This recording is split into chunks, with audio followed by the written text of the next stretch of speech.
Hello అండి, welcome to Telugu సందర్శన. ఈరోజు ఈ వీడియోలో మనం కృష్ణుడి నుంచి నిర్మించబడిన ద్వారకా సిటీని చూడబోతున్నాము.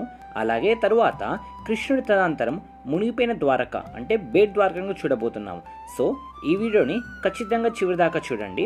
అప్పుడే మీరు ఆ మునిగిపోయిన ద్వారక యొక్క వివరాలను తెలుసుకోగలుగుతారు. అండ్ ఒకవేళ మీరు నా ఛానల్ సబ్స్క్రైబ్ చేయకపోతే ప్లీజ్ నా ఛానల్ సబ్స్క్రైబ్ చేయండి. ద్వారకా వెళ్ళడానికి మనకు హైదరాబాద్ నుంచి ట్రైన్స్, బస్సెస్ అలాగే ఫ్లైట్స్ అవైలబుల్లో ఉన్నాయి. బస్ వచ్చేసి హైదరాబాద్ నుంచి రాజ్కోట్ వెళ్ళాలి లేదా అహ్మదాబాద్ వరకు వెళ్ళి అక్కడి నుంచి ఇంకో బస్సులో ద్వారకాకి వెళ్ళిపోవచ్చు. మీరు ఫ్లైట్లో వెళ్ళాలనుకుంటే హైదరాబాద్ నుంచి జామ్నగర్ వరకు ఫ్లైట్ తీసుకొని అక్కడి నుంచి మనము టాక్సీ లేదా క్యాబ్లో ద్వారకాకి రీచ్ అయిపోవచ్చు. మీరు ట్రైన్లో కనుక వెళ్ళాలనుకుంటే హైదరాబాద్ నుంచి ద్వారకాకి డైరెక్ట్ ట్రైన్ అయితే అవైలబుల్లో ఉంది. ఒకవేళ అందులో మీకు సీట్ దొరకకపోతే రాజ్కోట్ లేదా అహ్మదాబాద్ వరకు వెళ్ళిపోయి అక్కడి నుంచి ఇంకో ట్రైన్ లేదా బస్ తీసుకుని ద్వారకాకి అయితే రీచ్ అయిపోవచ్చు. నేను డైరెక్ట్ ట్రైన్ తీసుకుని ద్వారకాకి అయితే వచ్చేసాను. జర్నీ నాకు 26 అవర్స్ పట్టింది. ఇది ద్వారకా రైల్వే స్టేషన్. ఇక్కడి నుంచి ద్వారకా టెంపుల్కి 3 కిలోమీటర్స్ ఉంటుంది. షేరింగ్ ఆటోలో వెళ్ళిపోవచ్చు. వాళ్ళు ఒక్కొక్కరికి 50 రూపీస్ ఛార్జ్ చేస్తారు. జర్నీ టైం వచ్చేసి మనకి 10 to 15 మినిట్స్ అయితే పడుతుంది. ఆటో వాళ్ళు మనని ఇక్కడ ఈ జంక్షన్ దగ్గర దింపేస్తారు. ఇక్కడి నుంచి ఇలా మనము స్ట్రైట్గా నడుచుకుంటూ వెళ్తే టెంపుల్ అయితే వచ్చేస్తుంది. అప్రాక్సిమేట్లీ ఒక 5 మినిట్స్ అయితే నడవాల్సి వస్తుంది. ఇదే మెయిన్ జంక్షన్. ఆ ఎదురుకుండా కనిపిస్తున్న ద్వారకాధీష్ మెయిన్ టెంపుల్. ఇప్పుడు మనం ఇక్కడి నుంచి ఇలా నేరుగా నడుచుకుంటూ వెళ్ళాలి. అలా స్ట్రైట్గా వెళ్తే మనకి గోమతి నది వస్తుంది.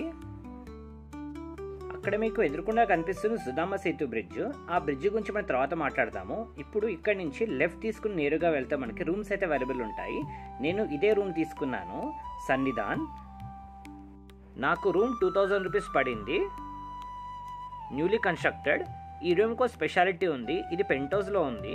సో దీని బయట మనకి ద్వారకాధీష్ టెంపుల్ కనిపిస్తుంది వ్యూ. సో ఇప్పుడు ఫ్రెష్ అయిపోయి మన డే 1 అయితే ప్రారంభిద్దాము.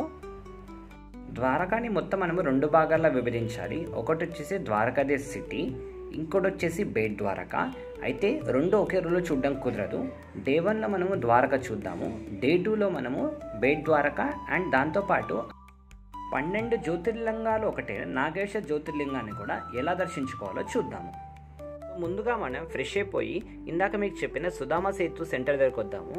ఇక్కడి నుంచి ఇలా నేరుగా వస్తే ద్వారకాధీష్ టెంపుల్ వస్తుంది. ఫస్ట్ దాన్ని దర్శించుకుందాము. సో ఒక 2 to 3 మినిట్స్ నడిస్తే రైట్ సైడ్లో మనకి టెంపుల్ ఎంట్రన్స్ కనిపిస్తుంది. యాక్చువల్లీ ఇది టెంపుల్ బ్యాక్ సైడ్ ద్వారము. ఇక్కడి నుంచి కూడా మనం దర్శనానికి వెళ్ళొచ్చు. ఇక్కడి నుంచి వెళ్తే ప్లస్ పాయింట్ ఏంటంటే దర్శనం త్వరగా అయిపోతుంది. నార్మల్గా అందరూ స్వర్గద్వారం అంటే మెయిన్ ఎంట్రన్స్ నుంచి వెళ్తారు. అది కూడా చూపిస్తాను మీకు. ఇదే మెయిన్ ఎంట్రన్స్. ఇక్కడి నుంచి వెళ్తే దర్శనానికి చాలా ఎక్కువ టైం పడుతుంది. అందుకే నేను బ్యాక్ సైడ్ ద్వారాన్ని మీకు ప్రిఫర్ చేస్తాను. టెంపుల్ లోపలికి phones, laptops, cameras and wallets ఎలా లేదు. అండ్ టెంపుల్ బయట మనకి అవి పెట్టుకోవడానికి వ్యవస్థ కూడా అంత బాగోలేవు. సో నా సజెషన్ మీరు అవి రూమ్లోనే పెట్టి దర్శనానికి అయితే వచ్చేయండి. ఇప్పుడు మనము షార్ట్గా ద్వారకా గురించి తెలుసుకుందాం. భారతదేశంలో ఉన్న 4 పవిత్రమైన ధామాల్లో ద్వారకాధీష్ కూడా ఒకటి. ఇది గుజరాత్ సౌరాష్ట్రలోని అరేబియన్ సముద్రం మరియు గోమతి నదిలో కలిసి ఉన్న ఒక అద్భుతమైన స్థానంలో ఉంది. అప్పట్లో జరాసంధుడు యుద్ధ ప్రకారం మధుర మీద పదే పదే దాడి చేయడం వల్ల మధుర నగరం మొత్తం ధ్వంసమైపోతుంది. అప్పుడే శ్రీకృష్ణుడు పశ్చిమ సైడ్లో బంగారు ద్వారకాన్ని నిర్మిస్తాడు. అది ఇప్పుడు మనం చూస్తున్న ద్వారకానే. అందులో ఆయన ప్రజలతో పాటు ఉంటూ రాజ్య పరిపాలన చేసేవారంట.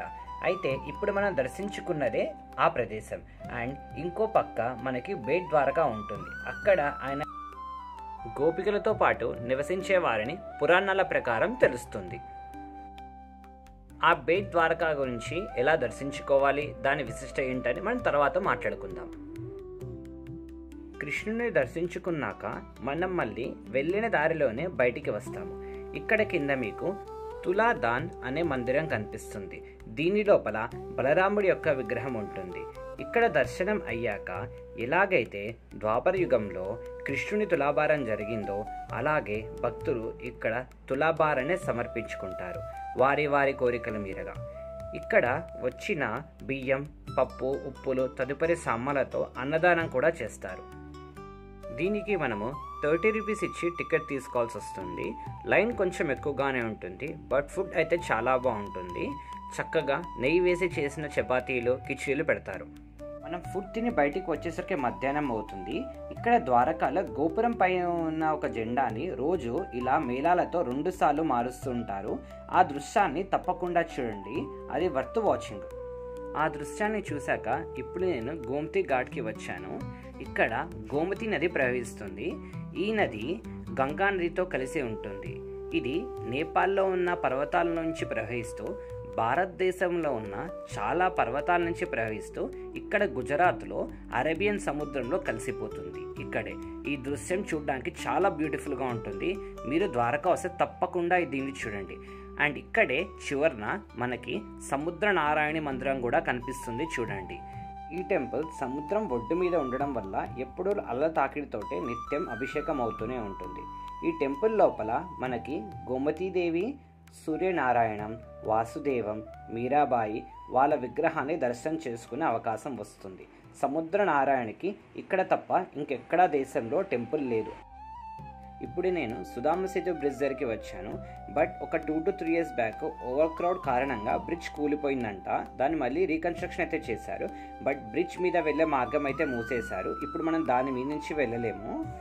సో బోట్ తీసుకుని మనము అవతల పక్కకైతే వెళ్ళాలి. అక్కడ మనకి పంచపాండవులచే నిర్మించబడిన పాండవాస్ వెల్ అనే ప్లేస్ ఉంటుంది. పురాణాల ప్రకారం జూదంలో ఓడిపోయాక పాండవులు వచ్చి ఇక్కడ నివసించారంట. అయితే ఋషువుల ఆదేశం ప్రకారం పంచపాండవులు తలా ఒక్క బావిని ఇక్కడ తవ్వారంట. ఈ బావిల కింద సముద్రం నీరు ప్రవహిస్తున్నా కానీ వీటి నీరు మాత్రం చాలా తీయగా ఉంటాయి. అదే దీని యొక్క విశిష్టత. మీరు ఖచ్చితంగా ఇక్కడికి వచ్చి దర్శనం చేసుకోండి. ఇవి మళ్ళీ మళ్ళీ దొరికే ప్రదేశాలు కాదు. అది దర్శించాక తిరిగి మనం సుధామ సేతు సెంటర్కి వద్దాము. ఇక్కడి నుంచి 5 నిమిషాల దూరంలో మనకి ద్వారకాధీశ్ యొక్క ఇస్కాన్ టెంపుల్ వస్తుంది. ఈ టెంపుల్ని రుక్మిణీదేవి అలాగే ద్వారకాధీశ్ మందిరంగా పిలుస్తారు. ఇందులో ఉన్న విగ్రహాన్ని చూస్తే మీకు ఖచ్చితంగా మధుర అండ్ బృందావనం గుర్తొస్తుంది. సో టైం చూసుకొని ఈ టెంపుల్ని కూడా మీరు తప్పకుండా దర్శించుకోండి. అండ్ ఈ టెంపుల్ నుంచి ఇంకో 5 నిమిషాల దూరంలో మనకి స్వామి నారాయణ మందిరం వస్తుంది. దీని లోపల ఉన్న ఆర్కిటెక్చర్ చాలా బ్యూటిఫుల్గా ఉంటుంది. అండ్ టెంపుల్ ఉన్న విగ్రహం కూడా. ఇక్కడున్న ఆర్కిటెక్చర్ మనకి చుట్టుపక్కల ఏ టెంపుల్లో కనిపించదు. సో ఆబ్వియస్లీ వర్త్ వాచ్ ఇది కూడా. అండ్ ఇక్కడి నుంచి మనకి ముందుకెళ్తే సావిత్రి వావ్ అనే ప్రదేశం వస్తుంది. ఇది చాలా పురాతనమైన బావి. పురాణాల ప్రకారం ద్వారకాధీశ్ టెంపుల్లో కొలువుతీన కృష్ణుని విగ్రహం ఈ బావిలో దొరికిందని మనం చదవచ్చు. తర్వాత ఇక్కడే ఉన్న ద్వారకా బీచ్కి వచ్చాను. ఈ బీచ్ ఈవినింగ్ పూట చాలా బ్యూటిఫుల్గా ఉంటుంది. సీనరీస్ అయితే చాలా ఎక్సలెంట్. పక్కనే స్టోన్ బీచ్ ఉంది. దానిపైన నుంచుని వాటర్ అలా పడుతుంటే చాలా బాగుంది. దీంతో నా డే 1 అయితే క్లోజ్ అయిపోయింది. నేను డే ఎండింగ్లో ఒక బైక్ రెంట్ తీసుకున్నాను నైట్ 10 o'clockకి. ఎందుకంటే నెక్స్ట్ డే మనము బేట్ ద్వారకా వెళ్ళబోతున్నాము. అంటే ద్వారకాకి నెక్స్ట్ పార్టు. దానికి మనము పర్సనల్ వెహికల్ లేదా క్యాబ్ షేరింగ్లో కూడా వెళ్ళొచ్చు. నేనైతే బైక్ రెంట్ తీసుకొని దానిలో వెళ్తున్నాను. ఈ బైక్ నాకు 350 రూపీస్ పడింది. బైక్ తీసుకునే ముందు బైక్ని కంప్లీట్గా వీడియో తీసుకొని మీ దగ్గర పెట్టుకోండి. బికాస్ నెక్స్ట్ టైం మనం రిటర్న్ ఇచ్చినప్పుడు వాళ్ళు మొత్తం చెక్ చేసుకుంటారు. ఏమైనా డ్యామేజ్ ఉందనుకోండి మన దగ్గర డబుల్ ప్రైజెస్ వాళ్ళు వసూలు చేస్తారు. సో దీంతో ద్వారకాధీశ్ సిటీ టూర్ కంప్లీట్ అయిపోతుంది. అండ్ నెక్స్ట్ వీడియోలో మిమ్మల్ని నేను బేట్ ద్వారకాతో కలుస్తాను. అండ్ ఒకవేళ ఇంకా మీరు నా ఛానల్ సబ్స్క్రైబ్ చేయకపోతే ప్లీజ్ నా ఛానల్ సబ్స్క్రైబ్ చేయండి. దాంతో నేను బేట్ ద్వారకా వీడియో అప్లోడ్ చేసిన వెంటనే మీకు నోటిఫికేషన్స్ వస్తాయి. Thanks for watching.